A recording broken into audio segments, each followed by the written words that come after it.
오늘도 금요기도에 나오신 여러분들 축복합니다. 하나님의 사랑과 은혜와 평안과 행복이 여러분에게 임할 줄 믿습니다. 우리는 지난번에 스데반의 설교를 통해 말씀을 나누었습니다. 오늘도 계속 그 말씀을 이어갈 겁니다. 오늘 말씀의 제목은 하나님이 인도하신다. 두 번째 시간입니다. 우리 삶 속에 제일 필요한 것이 있다면 하나님이 인도하시는 겁니다.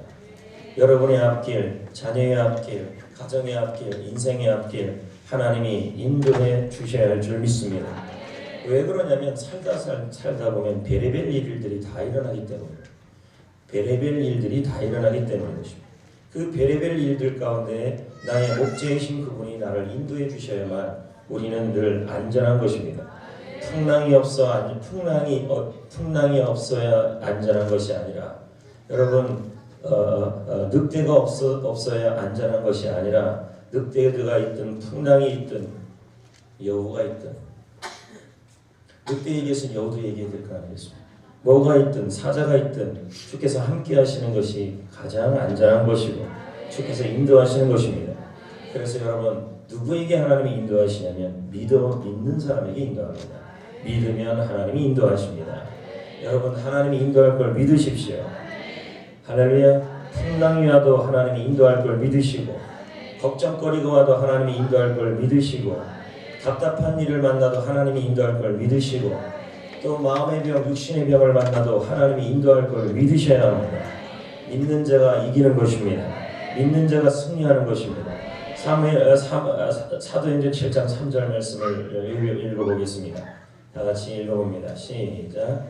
이르시되 내 고향과 친척 올까라 내가 너희의 올 땅으로 가라 하시니 하나님은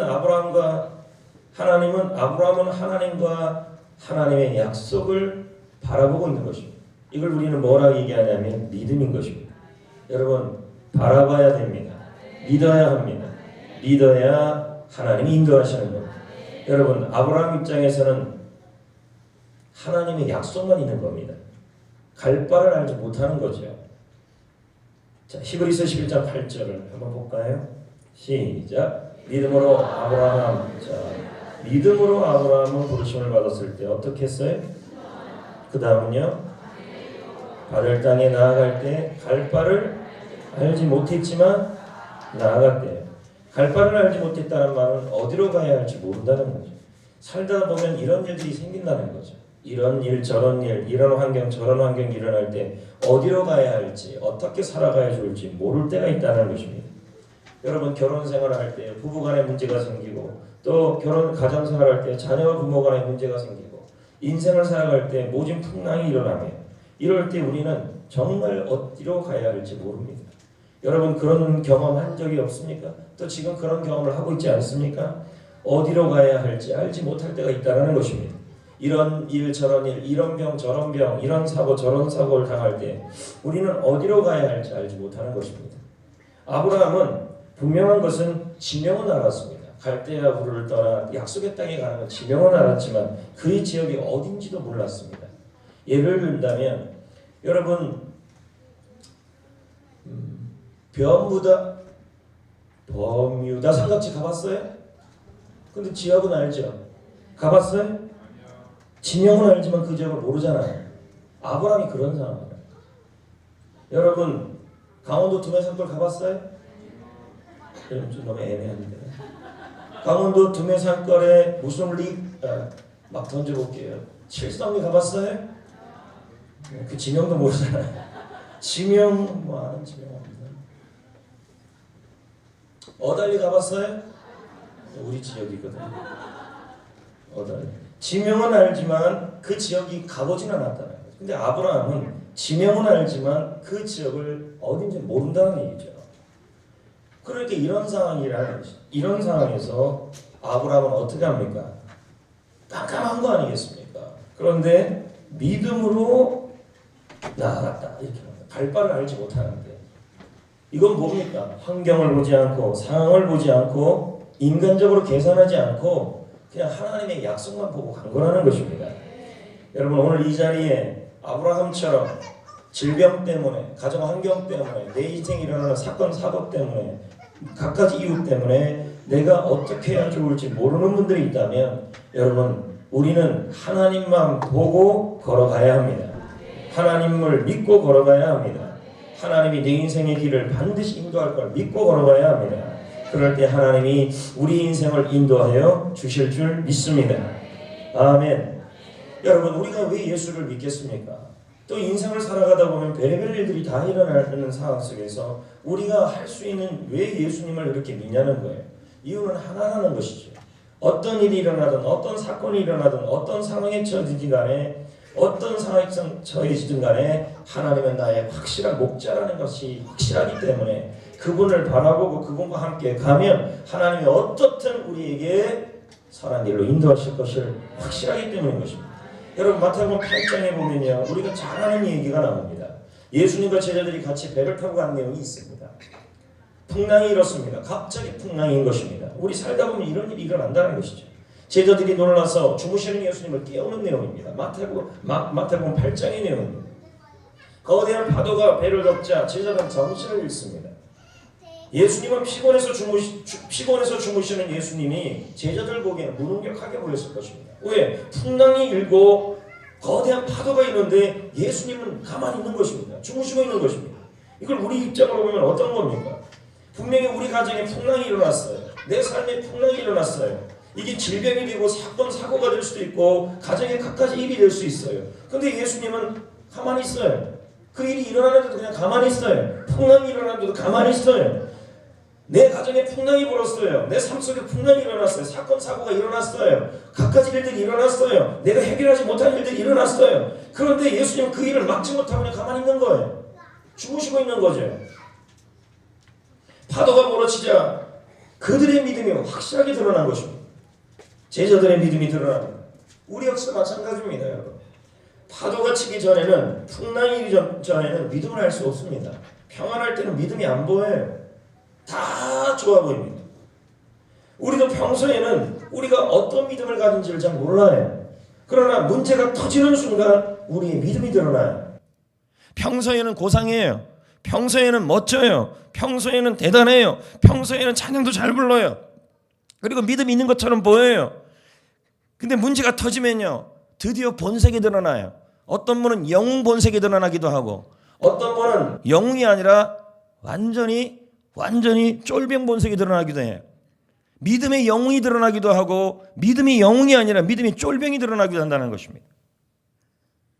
저는 우리 성도들이 삶 속을 바라보고 또 한 주를 돌아보면서 우리 성도들의 가정마다 풍랑이 일어나는 모습을 봅니다.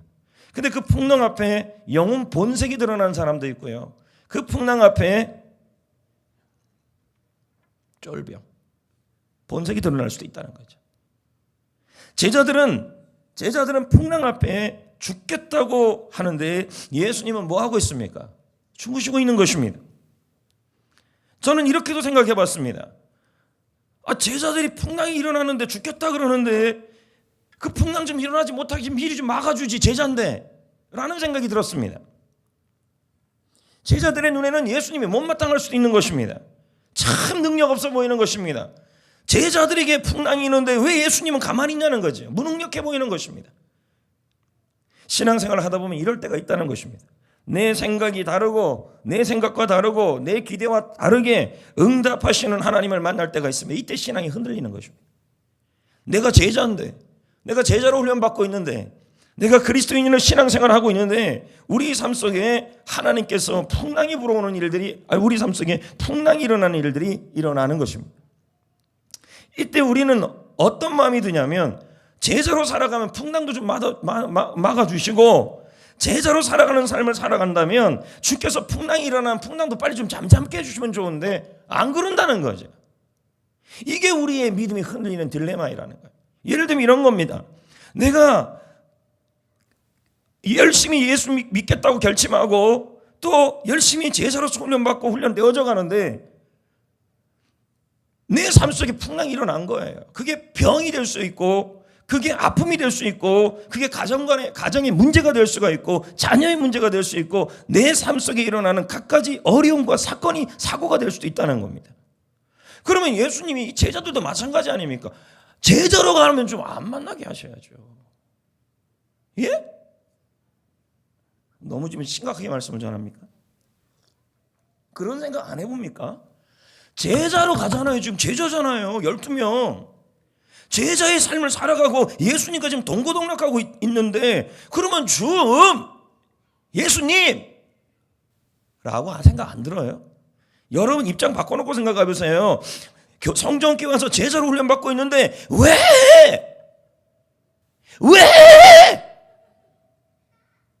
왜 나는 병에 걸리고 왜 나는 자녀는 정확히 내 힘으로 안 되고 왜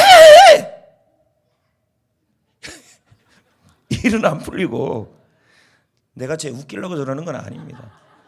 왜 우리 사업은 어려워지고 왜 넘어졌는데 왜 코가 깨지고 예를 들면 그런 겁니다. 지금요. 왜 이러냐는 거예요. 도대체 그런 생각 안 듭니까? 근데 제자들이 그러잖아요. 지금요. 열심히 전도하는데 왜 보는 시험마다 다 떨어지고 이런 일들이 일어날 수 있다는 것이죠. 이때 제자랄지라도 신앙이 흔들릴 수 있어요. 그리고 예수님은 어때요? 무능력하게 보여요. 왜요? 풍랑도 그대로 두시고 풍랑도 해결 안 하시고 풍랑이 일어나는데도 가만히 계시고 우리 삶 속에 여러분 제자들은 풍랑을 당한 자신들을 예수님이 구해 줄 것을 기대했을 겁니다. 우리 마찬가지 아닙니까? 내가 지금 풍랑을 당했으면 우리가 기대하는 것은 예수님이 나에게 이 풍랑에서 건져주는 거예요. 그런데 예수님이 주무시는 거예요. 이렇게 힘든 순간에 주님은 어째서 나와 상관없는 분처럼 주무실 수 있을까? 제자들은 예수님을 의심하고 불안했을 것입니다. 여러분이 아니라고 얘기하지 마시라고요. 저도 아마 그런 입장이 되면 그럴 것 같아요. 목회자로서 주의 길을 가고 있는데 왜 나에게 이런 일이 일어날까? 저런 일이 일어날까? 신앙생활을 하다 보면 근데 이런 딜레마를 해결하지 못해서 첫사랑 예수님과 믿었던 첫사랑이 식어지는 경우가 너무 많아요. 여러분 신앙은요 가면 갈수록 깊어져야 돼요. 많은 고민들이 나와요. 그래서 금요일 날이 그렇게 중요해요. 왜? 그런 딜레마에 대한 대답을 하는 시간이 금요 기도예요. 그래서 주일 설교를 왜 목사님은 주일날 그렇게 쉽게 해요? 그리고 금요일 날이 좀 더 좋은 것 같아요. 정말 수준 낮은 얘기 좀 하지 마세요. 제가 설교 준비 제일 많이 하는 건 주일 설교예요. 왜 그렇습니까? 그건 그 전체 성도들에게 포인트를 두고 여러분에게 포인트를 두는 것이 아니라 누구나 들을 수 있는 설교에게 포인트를 두는 거예요. 저는 그런 말 들을 때마다 낙심이 돼요. 설교 준비는 주일 설교를 제일 많이 했는데 주일 설교는 별로 은혜가 안 된다는 얘기할 때 차라리 금요일이 좋다. 사실 금요일 날보다 주일 설교를 더 준비하거든요. 왜냐하면 수준을 많이 낮춰놔야 되기 때문에. 그 낮추는 거 쉬운 거 아니에요, 여러분. 차라리 이게 낫다니까요. 이것도 어려워요, 지금 금요일 설교도. 됐어요. 제자들 눈에는요, 신앙생활 하다 보면요, 결정적인 순간에 하나님이 도움이 되지 않을 때가 있어요. 그럴 때 없어요? 있다니까요. 내가 몸이 너무너무 아픈데 안 도와줘요. 내 상황이 너무너무 힘든데 하나님이 보이지 않아요. 하나님이 숨어 있는 것 같아요. 하나님이 주무시는 것처럼 보여요. 이럴 때 우리는 마음이 어떻게 돼요? 불안해지고 낙심이 되는 거예요. 이걸 극복하지 못하면 어떻게 되는데요? 신앙이 옛날로 돌아가 버려요. 아주 옛날로. 제자들의 눈에는 너무너무 못마땅했어요. 누가? 예수님이. 가끔 예전에 이런 성도가 하나 있었어요. 이런 문제 앞에 있으니까 나는 하나님이 섭섭하고 삐졌다는 거예요. 나는 기도하면 복 줄 줄 알았다는 거예요. 아주 일차원적 성도예요, 여러분. 하나님을 믿으면 복만 줄 줄 알았다는 거예요. 그래서 복 안 주니까 기도도 맨날 하고 새벽기도 나와서 맨날 기도하는데 나는 복 못 받는다는 거예요. 그러니까 나는 하나님 앞에 복을 못 받으니까 나는 하나님께 삐졌다는 거예요. 그래서 전도도 안 한다는 거죠. 나 그런 정도 봤어요, 저는요. 여러분 예수 믿고 받는 복이 아무런 문제가 일어나지 않는 게 복이 아니라니까요. 여호와가 복이에요. 하나님이 복이고요. 아멘. 그런 성도가 근데 그런 성도들을 보면 대부분이 보면 신앙의 단계의 수준을 극복하지 못해요. 여러분 잘 들으세요. 주님께서 풍랑이 있는 그 순간에 주무신다는 것은 우리 신앙의 중요한 나침판이 될 겁니다. 이게 너무 중요한 말씀이에요. 주무신 게 위기를 닥쳤는데 먼저 우리가 뭘 해야 될지를 가르쳐 주기 위해서 가만히 계시는 거예요. 다시요. 우리 주님이 우리가 뭐로 살기를 원하냐면 믿음으로 살기를 원해요. 뭔 말인지 아시겠어요? 그러면 믿음으로 산다는 말은 어떠한 상황에서도 풍랑이 일어나든 뭐가 일어나든 주님만 바라보고 사는 게 믿음이에요. 그런데 풍랑을 다 미리 막아버리고 다 하면 우리 신앙은 뭐가 되냐면 유아적 신앙이 돼버린다. 주님이 우리에게 원하는 것은 이 세상의 이 영적 싸움과 전쟁에서 강력한 군사가 되기를 원해요. 수동적인 인물이 되질 않아요. 우리는 위기를 다룰 수가 없어요. 여러분 지금 여러분의 삶 속에 일어나는 수많은 풍랑들을 위기에 닥쳤을 때 우리는 그걸 감당할 수 없어요. 그래서 예수님은 풍랑이 일어났을 때 주무셨다라는 말은 위기를 닥쳤을 때 내가 예수님이 아니라 내가 어떻게 해야 될지를 알려주기를 원하신다는 거예요. 그게 뭔데요? 바로 수동태가 되기를 원해요. 수동태가 뭔데요? 신앙은 내가 아니라 하나님이 하실 것을 기대하고 바라보는 거예요. 풍랑이 일어나든 미리 막아주면 좋지만 주님은 미리 막아주는 것이 아니라 일어나는 상황 속에서 내가 하나님이 하실 일을 바라보면서 나의 믿음이 주님을 평생을 바라보는 그러한 사람으로 만들어주기를 주님은 더 원하시는 거예요. 마치 유대인들이 아이들에게 교육을 할 때 낚시할 때 물고기를 잡아서 주지 않고 물고기 잡는 법을 알려주잖아요. 마찬가지로 우리 예수님은 환난과 풍랑을 아예 다 막아주시는 분이라는 게 아니라 환난과 풍랑이 와도 그 풍랑을 해결하시는 주님을 바라보고 싸우는 능력을 배우기를 원하신다는 말이에요.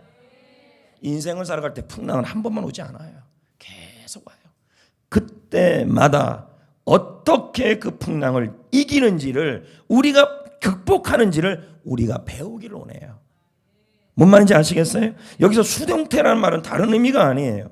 나에게 능력이 없고 주님에게 능력이 있다는 말이에요. 다시요.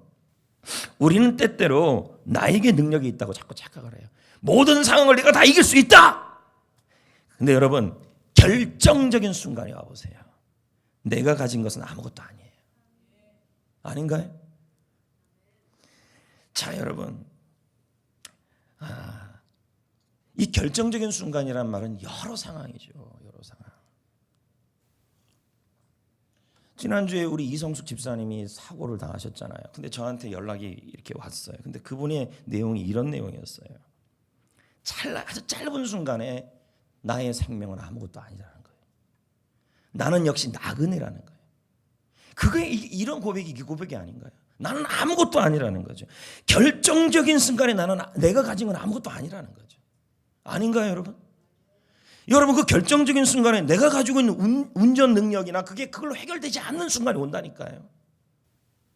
재산, 경험, 재능 아무 소용이 없어요. 오직 뭐만 남는다. 그 고백이 그렇게 나와 있더라고요. 또 이것저것 목사님이 강단에서 얘기했다 그래서 이성숙 집사님은 이뻐한다. 하여튼 그런 소리 하기만 해봐요. 상황이 맞아서 그냥 하는 얘기예요, 이게요. 하여튼 뭐 말을 못 하겠어요. 목사님은 누구만 이뻐한다. 다 이뻐해요. 째가 나왔네요. 째.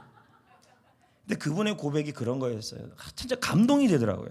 내 인생은 나그네 길이고 나는 감사와 웃음과 찬송만 붙잡고 가야겠습니다. 근데 이번 주에 유사한 일들이 많이 일어난 것 같아요. 성도들 가운데.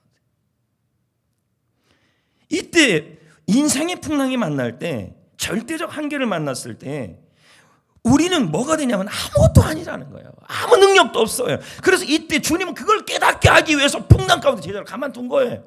네가 가진 능력이 뭐가 있냐? 네가 노를 젓는 능력이 뭐가 있고 베드로야 네가 업을 하는 능력이 뭔 소용이 있냐? 아무것도 없다네 풍랑 앞에서요. 그때 해야 될 일은 뭔데요? 수동태가 되어라. 너의 능력이 아니라 하나님의 능력, 예수님의 능력이 이 풍랑을 잠잠케 한다는 그 사실을 깨달아라 이 말이에요. 그걸 얘기하는 거예요. 여러분, 이스라엘 백성들이 홍해 앞에 섰을 때 모세가 뭐라 그랬습니까? 출애굽기 14장 13절에 읽어볼까요? 시작. 모세가 백성에게 이르되 뭐 하지 말라. 그리고 뭐만 하라. 이 가만히 있어라는 말이 어떤 말인데요? 그냥 이렇게 있는 말이 그건 아니에요. 주님이 하실 구원, 하나님이 하실 일에 대하여 가만히 선다는 말은 이건 아멘이에요. 굳건하게 충성을 다해서 그 자리에서 믿음이 흔들리지 말고 구원을 바라보고 있으라 이 말이에요. 그 얘기예요. 이건 수동태예요. 네 능력은 아무 능력이 없다는 거죠. 왜? 홍해나 풍랑이나 그 어떤 것도 너의 능력으로 해결할 수 없는 일들이 일어난다는 거예요. 여러분, 질병을 여러분이 해결할 수 있어요? 사건 사고를 여러분이 해결할 수 있어요? 가정에 일어난 일 여러분이 해결할 수 있어요? 아브라함처럼요. 갈 바를 알지 못하는 일들이 너무너무 많이 일어나는데요. 수없이 일어나는데요. 그럴 때 여러분, 우리가 취해야 될 방법이 뭔데? 주님이 막아줄 수도 있는데 주님은 안 막아준다니까요. 왜요? 살다 보면 매 순간마다 그렇게 막아줄 수가 없다란 말이에요. 왜? 살다 보면 우리는 수없는 풍랑을 만나기 때문에 그때마다 주님이 우리가 수동태가 되어서 내 능력은 아무 능력이 없이 하나님의 구원만이 능력이 있음을 내가 바라보고 사는 그 신앙생활을 알려주기 위해서는. 그래서 여러분, 고난이 올 때, 풍랑이 올 때 여러분이 할 일이 뭔지 아십니까? 내 능력은 아무것도 아니다. 주님이 능력이 필요하다. 수동태예요, 수동태. 그걸 고백해야 된다는 거예요. 할렐루야. 성도 여러분, 예수님은 풍랑 중에 주무십니다. 하지만 그는 하나님이십니다. 하나님이 계신데, 여러분, 하나님이 계신데 어떻게 풍랑이 배를 덮쳐갖고 제자들을 죽이겠냐고요. 그럴 리는 없어요. 물 가운데 지날지라도, 불 가운데 지날지라도, 지나긴 하고 어려움은 처해도, 겁나는 일이 일어날다 할지라도, 어떻게 할지 모른다 할지라도, 덮친다 할지라도 결국은 죽진 않아요. 왜요? 주님이 함께 하는데. 제자들은 이 사실을 믿었다면 예수님이 주무신다고 못마땅하게 여기고 죽게 되었다고 호들갑 떨지는 않았을 거라는 거죠. 실제로 풍랑이 일어났을 때 우리가 할 수 있는 일은 하나도 없습니다. 있습니까? 지금 여러분, 혹시나 이런 풍랑이 일어났을 때 여러분이 할 수 있는 일이 있나요? 없어요. 아무것도 없어요. 이때 할 일은 뭐예요? 주님을 바라보고 주님의 도우심을 기다리는 거예요. 주님이 도와줄 것, 주님이 인도할 것을 믿고 기다리는 것이 우리가 할 일이에요. 주님은 그걸 원하신다는 거예요. 우리는 아무것도 아니라는 거예요. 이 생명, 이 건강, 가정 다 아무것도 지금 힘으로, 우리 힘으로 할 수 없다는 거죠. 방향을 잃지 마세요. 정신 똑바로 차리세요. 주님만 바라보세요. 주무시는 예수님이라도 주님을 바라보세요. 주무시는 게 아니라니까요. 참 이 말씀이 기분 나쁜 말이 아니라 은혜로운 말이에요. 왠지 아십니까? 믿음의 눈으로 보면요, 풍랑 속에서 주무시는 주님은 우리를 불안하게 하시는 분이 아니었다는 거예요. 믿을 만한 분이에요. 믿음의 눈으로 보면요, 풍랑 중에서도 주무시는 예수님은 풍랑으로 인해 우리 마음이 요동칠 때 흔들리지 않도록 잡아줄 수 있는 분이에요. 왜? 풍랑이 불어도 주님은 주무시고 있잖아요. 풍랑도 아무 걱정이 없는 분이시라니. 근데 믿음의 눈으로 못 보니까 풍랑 중에 주무시는 예수님은 무능력한 분으로 보이는 거예요. 왜 나에게 이런 일이 일어났냐고. 하필이면 나에게 왜 이런 일이 일어났냐고. 이렇게 나오는 거죠. 혹시 제자의 삶을 살다가 훈련을 받다가 열심히 신앙생활을 하다가 풍랑을 만나서 내 이름으로 해결하지 못하는 일이 일어났습니까? 여러분, 잃어버린 거 다 보상받을 겁니다. 주께서 그렇게 하실 겁니다. 우리 하나님은 살아계신 분입니다. 절대로 하나님의 백성이 이대로 무너지지 않게 하냐. 하나님이 원하는 것은 우리가 뭘 얻고 빼기가 있는 그걸 얘기하는 것이 아니라 하나님은 여러분 자신의 믿음이 주님만을 바라보는 대로 더 훈련되기를 원하십니다. 풍랑 중에 예수님은 평화로웠습니다. 풍랑은 예수님을 깨우지 못했습니다. 예수님의 평강을 깨뜨리지 못했습니다. 아무리 풍랑이 불어도요. 그래서 풍랑 중에 주무시는 예수님은 우리 인생의 항해에서 우리가 바라볼 수 있는 분이셔요. 아멘. 나의 산성, 나의 바위. 그러므로 위기를 만났을 때 주무시는 주님을 바라봐야 합니다. 요당치는 세상을 바라보면 정신 차릴 수가 없어요. 믿음의 눈이 없으면 우리 가운데 함께 하시는 예수님이 보이지가 않습니다. 여러분, 제자들은 예수님을 깨워요. 예수님은 풍랑 때문이 아니라 제자들이 깨워서 잠에서 깨요. 예수님은 풍랑 때문에 잠에서 깨지 않았어요. 풍랑도 걱정 없는 분이었어요. 근데 왜 깼어요? 제자들 때문에 깼어요. 예수님은 풍랑 때문에 일어날 이유가 없었던 분이십니다.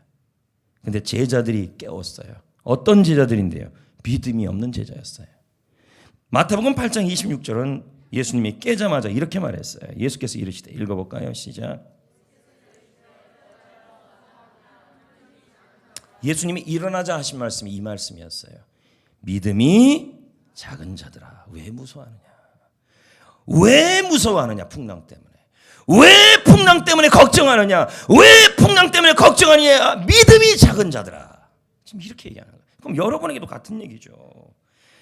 지금 여러분이 풍랑, 질병의 풍랑, 사람들의 풍랑, 손의 풍랑, 억울한 풍랑, 사건의 풍랑, 사고의 풍랑, 그리고 가정의 풍랑, 그 풍랑이 일어날 때 그 풍랑 때문에 왜 무서워하느냐는 거예요. 믿음이 작은 자들아. 여러분, 믿음이 작다는 것은 제자들이 일어난 사건보다 주님을 작게 보았다는 거예요. 풍랑이 크게 보이고 주님은 작게 보였다는 거예요. 제자들은 믿음이 작았습니다. 지금 여러분, 믿음은요, 쪼그라들고 펴기도 해지는 것입니다. 그럼 여러분의 믿음은 어떻습니까? 지금 여러분의 믿음이 작다 그러면요, 뭐가냐면 주위에 있는 사건 때문에 반응하면 믿음이 작아진 것입니다. 믿음이 크면요, 사건이 크건 작건 영향을 받지 않아요. 우리는 사건 때문에 죽는 것이 아니라 시선을 놓치기 때문에 죽는 거예요. 무너지는 거예요. 주님을 향한 시선을 놓치지 않으면 무너지지 않아요. 내 눈이 주님께 가 있어야 돼. 근데 왜 어떤 사람은 내가 예수 믿고 새벽마다 나와서 기도하는데 나는 왜 이렇게 복을 받지 못하냐? 복에 초점이 가 있으니까 자꾸 신앙이 떨어지는 거예요. 여러분, 우리의 신앙은 복에 맞춰지거나 응답에 맞춰 있지만 안 돼요. 복을 주시는 예수님, 풍랑을 이기게 하시는 예수님에게 맞춰져 있어야 돼요. 할렐루야. 여러분, 자꾸 사건 때문에 초점에 맞춰 있으면 그 사건 때문에 우리가 쓰러진다는 거죠. 지금도 믿음의 눈이 필요합니다. 주님을 바라보는 눈이죠. 풍랑은 제자들을 죽이지 못했어요. 못합니다. 왜? 예수님이 타고 있는데요. 시선을 놓치기 때문에 파도에 휩쓸리는 거예요. 풍랑을 자꾸 바라보고 주무시는 예수님께 집중하지 않으니까, 예수님께 바라보지 못하니까 자꾸 파도에 휩쓸리는 거예요. 시선을 주님에게 고정하고, 내가 어떤 일이 일어나건 어떤 상황이 처해진 어떤 풍랑이 일어나든 간에 내가 그 풍랑에게 초점을 맞추는 것이 아니라 시선을 주님께만 맞추고 있다면, 고정하고 있다면 우리는 살아요. 근데 시선을 놓치고 어디에 자꾸 휩쓸리는 거예요? 파도. 갖가지 파도에 자꾸 휩쓸리니까 신앙이 떨어지는 거죠. 신앙생활도 마찬가지예요. 별의별 일들이 다 일어나요. 근데 그럴 때요, 별의별 일들에게 자꾸 시선이 가면요, 신앙은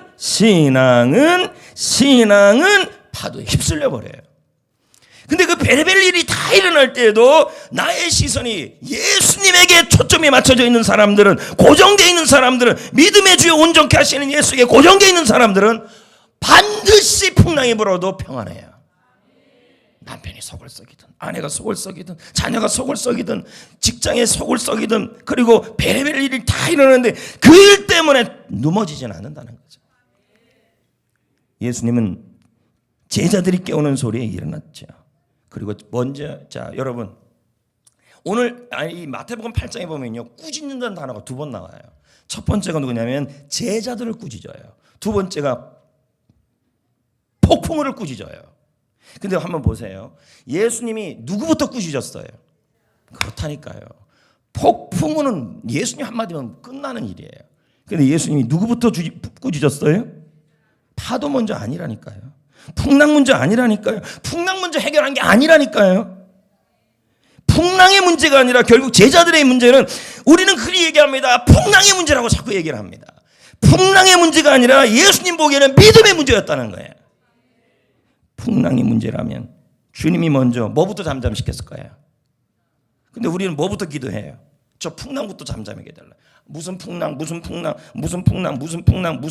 그거부터 잠잠하게 해달라 그래요. 근데 예수님은 그게 먼저 꾸짖지 않아요. 왜요? 예수님이 말씀하시면 그것도 금방 꾸짖어지면요 잠잠해져요. 질병의 풍랑아 잠잠해져라. 환경의 풍랑아 잠잠해져라. 문제가 쉽게 해결된다는 얘기예요. 근데 예수님은 그게부터 잠잠하게 한 것이 아니라 뭐냐면 믿음 문제였다는 거예요. 믿음이 있으면 풍랑은 전혀 문제가 되지 않아요. 풍랑이래요. 풍랑이 아무리 불어닥쳐도요, 그 안에 예수님이 계시고 예수님을 바라보고 있으면 풍랑이 불어도요 전혀 걱정을 안 해요. 무서워하지 않는다니까요. 염려하지 않아요. 다운되지 않아요. 우울해지지 않아요. 결국 뭐의 문제예요? 믿음이라는 거죠. 그래서 예수님은 먼저 제자들을 꾸짖으신 거예요. 제자들의 뭐를 꾸짖은 거예요? 믿음 적은 것을 꾸짖은 거예요. 할렐루야. 그럼 그 믿음이 어떤 믿음인데요? 어떤 믿음이에요? 어떤 상황에서도 이 문제를 해결하시는 예수님에게 시선을 고정하는 거예요. 그래서 마태복음 8장 26절에 결국 예수님이 어떻게 해요? 26절 볼까요? 시작.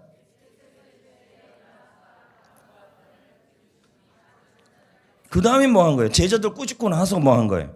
믿음 문제를 해결하고 나서 뭘 해결한 거예요? 바람과 바다를 해결한 거예요. 자, 그럼 원리가 다시 나와요. 제가 몇 번 말씀드렸어요. 지금 여러분 바람이래요. 바람과 바다를 자꾸 해결해달라고 먼저 하지 말아요. 예수님의 관심은 바람과 바다가 아니에요. 현재 여러분에게 일어난 그 문제는 주님이 얼마든지 해결할 수 있는 문제들이에요.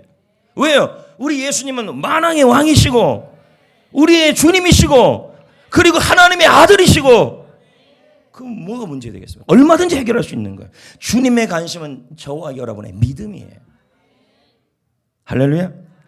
그걸 지금 우리에게 보시는 거예요. 그래서 풍랑을 볼 때 누구에게 초점을 맞춰야 되냐면 주님께 시선을 바라보고 그리고 우리의 믿음이 아무리 풍랑이 불어도 주님이 함께 하시니 나는 아무 염려가 없고 주님의 이 돛담배를 내 인생의 배를 반드시 소원의 항구로 인도해 줄 것을 확실하게 믿고 있으라는 말이에요. 신앙생활 환경 때문에 풍랑 때문에 내게 일어난 사건 때문에 사고 때문에 신앙생활 자꾸 다운되지 마시라는 얘기예요. 그러면 여러분의 신앙은 뭐밖에 안 되는지 아십니까? 딱 수준 나는 유아신앙밖에 안 되는 거예요.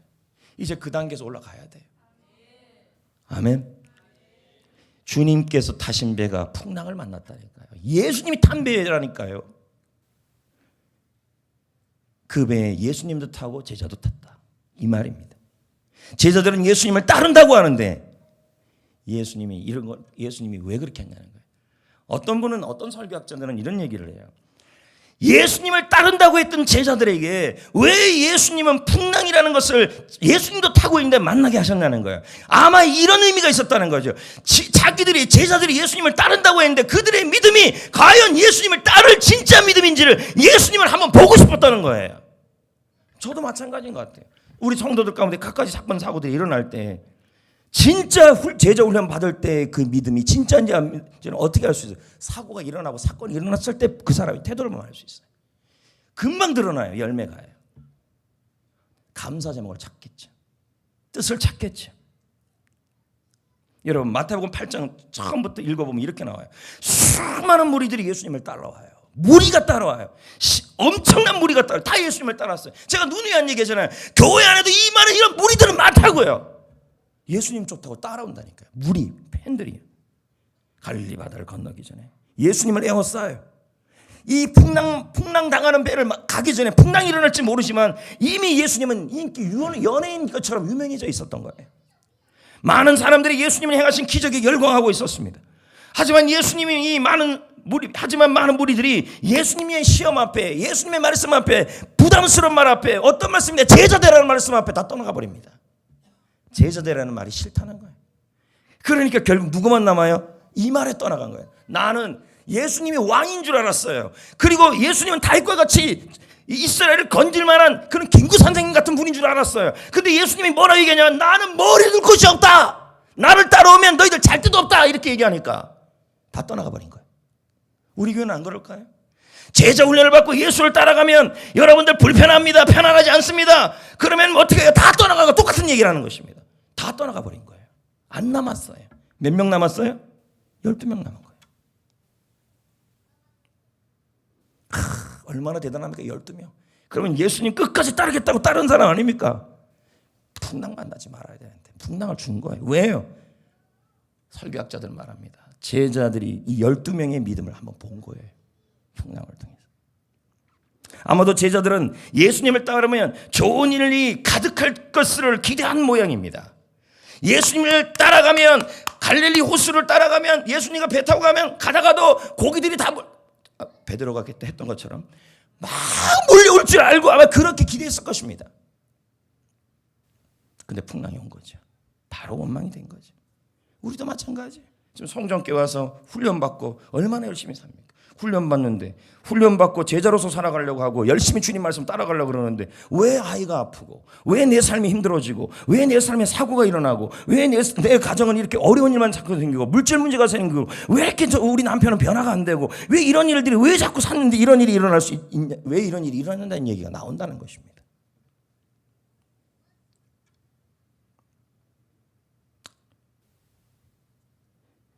주님을 위해 산다고 하지만 여러분, 주님은 여러분의 목적을 한번 보고 싶어 한 거예요. 그래서 한번 풍랑을 통해 흔들어 놓은 거예요. 너희들이 정말 나를 따르는지. 예수님이 제자들에게요. 나를 통하여 무언가를 얻고 싶어 하기 위해서 얻기 위해 따르는 건지. 다시요, 여러분. 이거 굉장히 수준 높은 얘기인데요. 내가 얘기하고 나서도 너 혼자 지금 자화자찬하고 있어요. 여러분이 이 제자들이 예수님을 따르는 이유가 예수님을 배우고 본받고 따르고 예수님의 제자가 되고 싶어서 따르는 건지 아니면 예수님을 따라서 뭔가 좀 자리 하나 찾으려고 뭔가 응답 받으려고 그렇게 따르는지를 예수님이 보고 싶은 거예요. 전 여러분에게도 묻고 싶어요. 예수님을 왜 따릅니까? 왜 주님의 제자로 따르려고 그럽니까? 주님을 따라서 뭔가 하나 얻으려고 그러는 건 아닙니까? 뭔가 얻고 싶은 게 있어서 그런 건 아닙니까? 가정의 문제가 해결되고 가정의 어려움이 해결되고 갖가지 일들이 다 해결되고 그러려고 따르는 겁니까? 아니면 그런 일이 있든 말든 풍랑이 있든 말든 예수님을 따르고 싶어서 오는 것입니까? 그걸 지금 묻는 거예요. 물론 주님을 따르면 주님이 그 이상을 주시겠죠.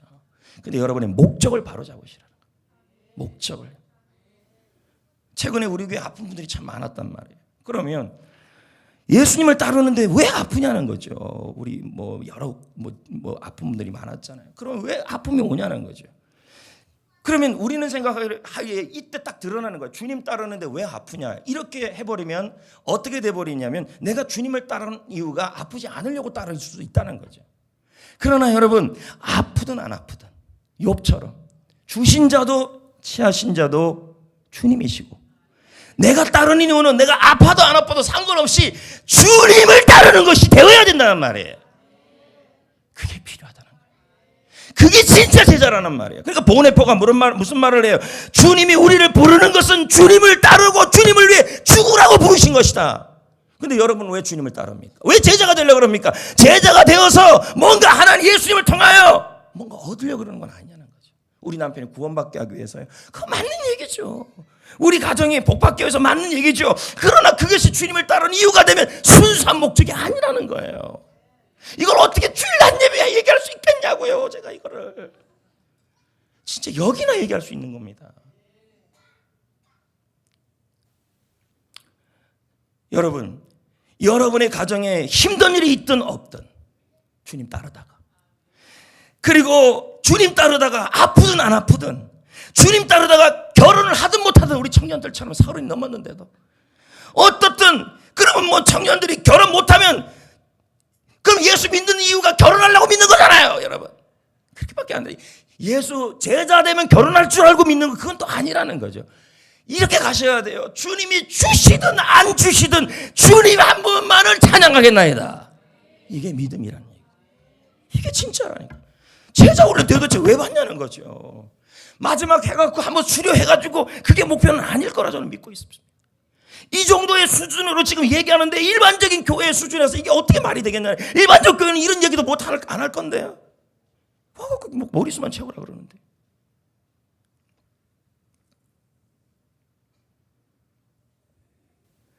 오늘 이 자리에 앉아있는 분들 제가 쫙 이렇게 한번 눈 감고 훑어보니까, 눈 뜨고 훑어보니까 다 교회에서 열심히 일하는 분들이에요. 맞지 않아요? 뭐 대답을 좀 해줘야죠. 그럼 한번 봅시다. 앞에서 하다 보니까 싫은 소리 들어요, 안 들어요? 그건 또 대답하시네. 그러면 여러분, 내가 주님 따르는 이유가 싫은 소리 안 들으려고 주님 따르는 겁니까? 그러면 여러분 틀린 겁니다. 내가 주님을 따르는 것은 싫은 소리를 듣든 안 듣든 그걸 들으려고 그러는 것이 아니라 주님을 통해 뭘 얻으려고 하지 마시고 주님을 따르는 거예요. 고난 당하신 예수님이 그 고난에 내가 동참하는 마음으로 따르는 거예요. 그게 제자예요. 그게 제자라고요. 욥처럼 주신 자도 여호와, 지하신 자도 여호와, 나는 적신으로 나왔으니 오직 주님만 찬양하겠다. 이게 바로 주님을 바라보는 믿음이라는 거죠. 주님이 우리 역시 신앙생활을 할 때 전혀 예상치 못한 일을 만날 때가 있어요. 이때 당황하는 사람이 있고 원망하는 사람이 있고 또 잠잠히 주님의 구원의 손길을 바라보는 사람도 있어요. 이 일을 통해 하나님이 이루실 일이 있다는 거지. 내가 그걸 깨달으면요, 주님은 풍랑을 잠잠케 하실 거라는 거예요. 여러분, 주님을 따르는 이유가 주님 자체가 되도록 하기 위해 풍랑을 주는 거예요. 다시요. 주님을 따르는 이유가 주님 한 분만이 되게 하기 위해서 주님은 풍랑을 때로는 줄 때가 있다는 거예요. 주님 한 분만을 보라는 거예요. 주님을 통해 뭘 얻으려고 하지 마시고. 주시는 분이십니다, 주님은요. 그러나 나의 목적이 그게 되시면 안 된다는 거예요. 주님을 믿는데 왜 병이 걸려요? 주님을 믿는데 왜 문제가 해결 안 돼요? 그게 목표가 아니라는 거예요. 주님을 믿어서 병들 수도 있고, 주님을 믿다가 아플 수도 있고, 주님을 믿다가 때로는 아주 사기꾼 만날 수도 있고, 그럴 수 있다니까요. 주님을 믿다가 때로는 넘어졌는데 코가 깨지기도 하고 그럴 수 있다니까요. 그건 왜 그러냐면 우리가 주님을 따르는 이유가 내가 코가 안 깨지고 그냥 그러려고 믿는 건 아니라는 거예요. 그러면 성경에 나와 있는 수많은 인물들이 왜 그렇게 다 고난이 많았냐는 거예요. 그건 주님 한 분만을 보기 위해서. 주님이 주무시는 것은, 여러분에게 풍랑이 있는데도 주무시는 것은 믿음을 가지라는 신호예요. 지금 여러분 풍랑이 일어나는데 주님이 아무 행동도 안 하는 것 같죠? 그러면 이제 뭐 해야 돼요? 풍랑도 일어날 때도 가만히 계시고 풍랑이 있는데도 주무시고 있으면 뭐 하는 거예요? 이건 여러분에게 믿음을 가지라는 신호예요. 주님 한 분만으로 감사하라는 거예요. 풍랑을 주셔서 감사, 풍랑이 없어도 감사. 누구처럼? 한나처럼. 한나가 뭐라 그래요? 내가 죽이시도 하시고 살리시도 하시는 하나님이다. 나를 얻게도 하고 부유하게도 하시는 하나님이시다. 그러니 나는 하나님만을 찬양하리라. 이렇게 나오잖아요.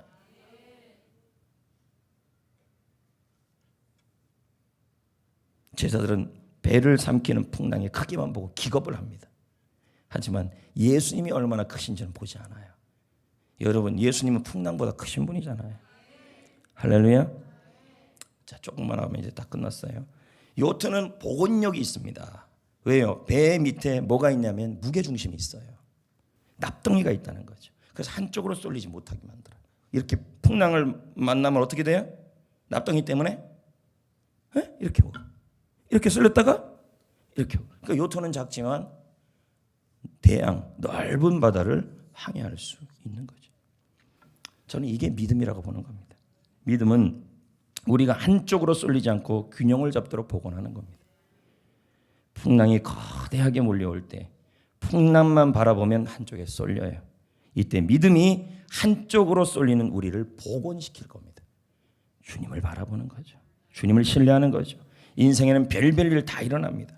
예기치 않은 사건, 사고 끊임없이 우리를 흔듭니다. 그러나 오고 오는 수많은 사건보다 예수님이 크심을 믿는 믿음이 있으면 인생은 전복되지 않아요. 주님이 원하는 건 이 믿음이에요. 풍랑은 아무것도 아니라는 거죠. 예? 아유, 뭔 일 때문에 누구 때문에 뭐 때문에 이렇게 하면서 자꾸 이건요 믿음의 수준이 너무 낮은 거예요. 할렐루야. 마침내 예수님은 제자들을 풍랑에서 건져 주십니다. 안 건져 주는 게 아니에요. 예수님을 믿는 목적에 풍랑을 에서 건짐받는 것은 되지 마시라고요. 풍랑이 있든 풍랑이 없든 물 가운데 가든 불 가운데 가든 항상 주님을 따르는 거예요. 풍랑에서 건져준 게 중요하지 않아요. 이건 지금요. 여러분은 모든 관심이 빨리 이 풍랑에서 건져지는 걸 생각해요. 그게 예수 믿는 이유라 그래요. 그거보다 더 중요한 것이 있다는 거예요. 그거 뭐냐면 풍랑이 일 때 요동하지 않고 주님만 바라보는 훈련이에요. 풍랑은 한 번으로 끝나지 않기 때문입니다. 인생의 풍랑이 올 때마다 우리는 주님을 즉각 바라보는 훈련을 하는 것이 중요합니다. 지금도 어떻게 해야 돼요? 주님을 따르는 이유가 주님을 따라서 뭔가 얻으려고 하지 마시라고요. 어떤 분은 그럽니다. 내가 예수 잘 믿고 열심히 따르면 하나님이 이 땅에서 상급 주고 죽어서 상급 주시기 위해서라. 그거 다 맞는 얘기죠. 근데 그것을 얻으려고 예수 믿지 마시라는 거죠. 그냥 주님을 따르는 거예요. 그래야 우리 믿음이 항상 흔들림이 없어요. 한 가지 위로가 되는 것은 주님이 배와 함께 타고 계신다는 사실이에요. 아멘. 주님이 이렇게 말씀하잖아요. 사망의 음침한 골짜기를 다닐지라도 주께서 함께 하신다. 마태복음 28장 20절에 항상 세상 끝날까지 함께 하리라. 근데 누구한테요? 가서 제자 삼고 분부한 것을 지키는 사람에게 항상 함께 한다. 뭘까요? 제자로 따라가는 사람에게 복이 있는데 그게 주님께서 항상 함께 하는 거예요. 이 말에 이 복이요 풍랑이 없을 것이다. 아무것도 없을 것이다. 고통이 없을 것이다. 병이 없을 것이다. 얘기한 게 아니라 제자로 가서 모든 민족으로 제자 삼고 세례 주고 가르쳐 지키게 하는 일을 하는 사람에게 복이 있을 것이다. 또 풍랑이 없을 것이다. 그걸 얘기한 것이 아니라 내가 항상 함께 할 것이다. 그걸 얘기하고 있다니까요. 뭔 말인지 아시겠어요? 주님을 따르는 사람에게 주님이 주시는 축복이 항상 함께 하는 거예요.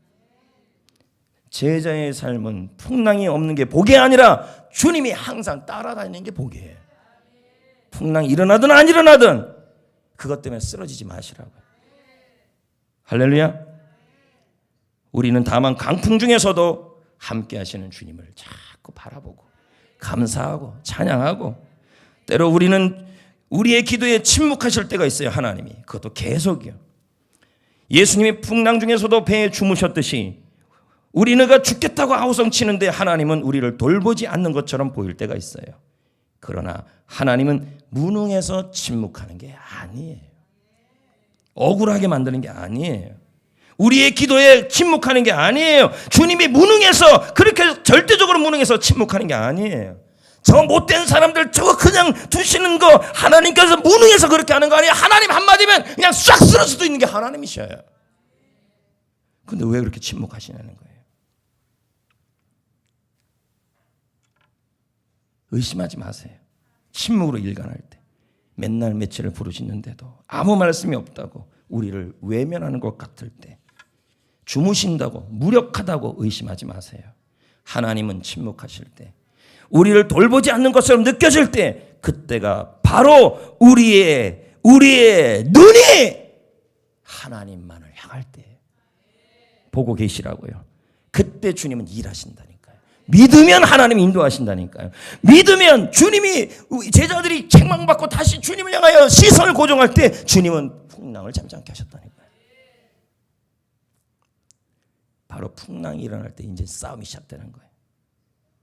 휘몰아치는 풍랑을 바라보는 게 아니라 풍랑보다 크신 하나님을 바라보아야 하는 겁니다. 그래서 여러분 저는 우리 성도님들이 특히 금요일 정도 나온 성도님들이 사역을 하다가 싫은 소리 듣고 베레벨 일이 나고 사역하다가 아프고 힘들고 이런 일이 일어날 때 나는 목사님 내가 이러려고 했어요 이렇게 얘기하지 마시라고요. 여러분 도대체 사역 뭐 하려고 사역하는 건데요? 사역을 통해서 뭐 영화를 부르려고 하는 겁니까? 주님 따르려고 하는 거예요. 그래서 오직하면 바울이 뭐라 그랬어요? 내가 교회를 위해, 예수를 위해, 그리스도의 남은 고난, 주님께서 침뱉고 주님께서 십자가에서 찔렸던 그 고난을 내가 그리스도의 교회를 위해, 예수를 위해 내가 남은 고난을 내가 지겠다 그랬어요. 내가 지어야죠. 무슨 영화 받으려고 하는 거 아니에요. 예수님 따는 제자가 되려는 거예요. 사역할 때, 때로는 시험들이 일고 힘든 일이 일어날 때, 그때 시험 들지 마세요. 시험 드는 게 무슨 자랑은 아니잖아요. 그렇게 하지 마시고 그때일수록 휘몰아치는 강풍이 아니라 우리 주님을 바라보십시오. 믿음이 더욱 자랄 겁니다. 그리고 여러분의 풍랑은 잠잠해질 것입니다. 승리하게 될 것입니다. 할렐루야. 옆에 분에게 인사해 볼까요? 뭐라고 인사할까요? 주님만 바라봅시다.